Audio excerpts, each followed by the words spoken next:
Online betting apps ల ప్రమోషన్లలో పాల్గొంటున్న సెలబ్రిటీలపై betting మహమ్మారిపై హైదరాబాద్ సిపి సజ్జనార్ మరోసారి మండిపడ్డారు. ఆన్లైన్ బెట్టింగ్ యాప్ల ప్రమోషన్ల కేసులో భారత మాజీ క్రికెటర్లు సురేష్ రైనా, శిఖర్ ధావన్ కు చెందిన 11.14 కోట్ల రూపాయల విలువైన ఆస్తుల్ని ఈడీ అటాచ్ చేసిన నేపథ్యంలో సజ్జనార్ స్పందించారు.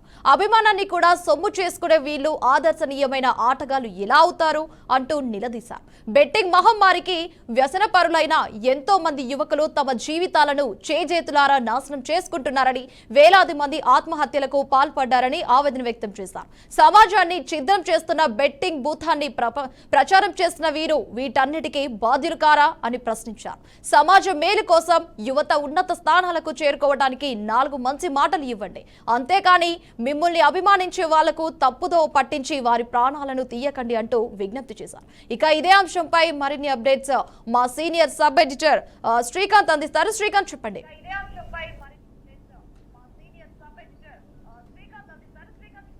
రైట్, ఏదైతే మాజీ క్రికెటర్లకు సంబంధించినటువంటి సురేష్ రైనా గానీ అలాగే శిఖర్ ధావన్ గానీ వీరిద్దరికి సంబంధించిన అంశానికి సంబంధించి మరొకసారి ఏదైతే ఈ బెట్టింగ్ యాప్స్ సంబంధించి బెట్టింగ్ ప్రమోషన్ సంబంధించినటువంటి అంశం అనేది తెర మీదకి వచ్చిందని చెప్పుకోవాలి.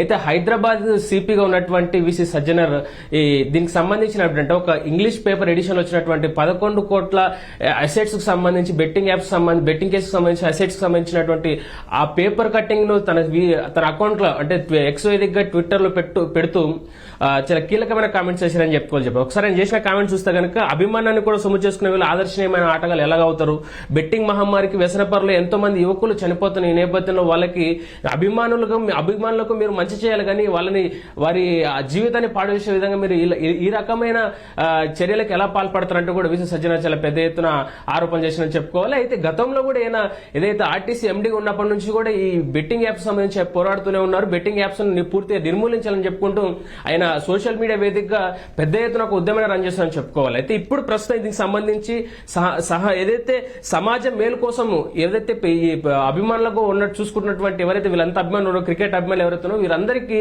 మీరు మంచి చేయకున్నా పర్లేదు కానీ ఇలాంటి ఒక అపకారం చేసి అపకారం తలపెట్టి వారి జీవితాలు నాశనం చేయొద్దంటూ కూడా చాలా కీలకంగా ఏదైతే ఎక్స్ వేదిక చేసినటువంటి పోస్ట్ ఏదైతుందో అది సంచలనంగా మనం చెప్పుకోవాలి. ఏదైతే సురేష్ రైనా వీరితో పాటు కూడా యువరాజ్ సింగ్, రాబిన్ ఉత్తప్ప, సోను సూద్ అలాగే ఊర్వశి రవితల వంటి ఇలాంటి కొంతమంది సెలబ్రిటీలకు సంబంధించిన గతంలో కూడా ఆయన పోరాడుతూనే ఉన్నారు.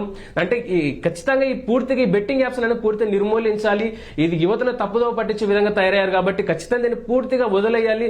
యాజ్ ఏ సెలబ్రిటీగా మీరు ఒక సెలబ్రిటీ హోదాలో ఉన్నప్పుడు మంచి చేయకుండా పర్లేదు కానీ చెడు చేయొద్దంటూ కూడా ఈ పోస్ట్ ద్వారా ఆయన వ్యక్తపరిచే ప్రయత్నం చేశారు. అయితే ఓవరాల్ గా చూసుకుంటే కనుక విసి సజ్జనర్ అనేది గతంలో కానీ ఇప్పుడు కానీ ఎప్పుడు కూడా ఆయన ఏదైతే మంచి అంటే యువకులకు ఉపయోగపడే విధంగానే ఆయన ఎప్పుడు కూడా సోషల్ మీడియా వేదికగా ఆయన ఎప్పుడు స్పందిస్తూనే ఉంటారు. అలాంటి నేపథ్యంలో ఇవాళ ఏదైతే 11 కోట్లకు బెట్టింగ్ కేసు సంబంధించిన 11 కోట్లు అనేది ఎవరైతే సురేష్ రైనా గానీ శిఖర్ ధావన్ సంబంధించిన ఈ కేసు పైన కూడా ఒకసారి ఆయన వారికి సంబంధించిన పేపర్ స్టేట్మెంట్ ని పోస్ట్ ఎక్స్ వేదిక పోస్ట్ పెట్టి దానికి సంబంధించి కామెంట్ చేయడం అనేది కొంత చర్చనీయాంశంగా మారింది. అయితే ఏదేమైతేనేమి ఈ బెట్టింగ్ యాప్స్ సంబంధించి పూర్తిగా నిర్మూలన జరగాలంటూ కూడా మన బీఆర్కే న్యూస్ తరపు నుంచి కూడా కోరుకోవాల్సిన అవసరం అయితే ఉంది. Right Srikanth, thanks for update.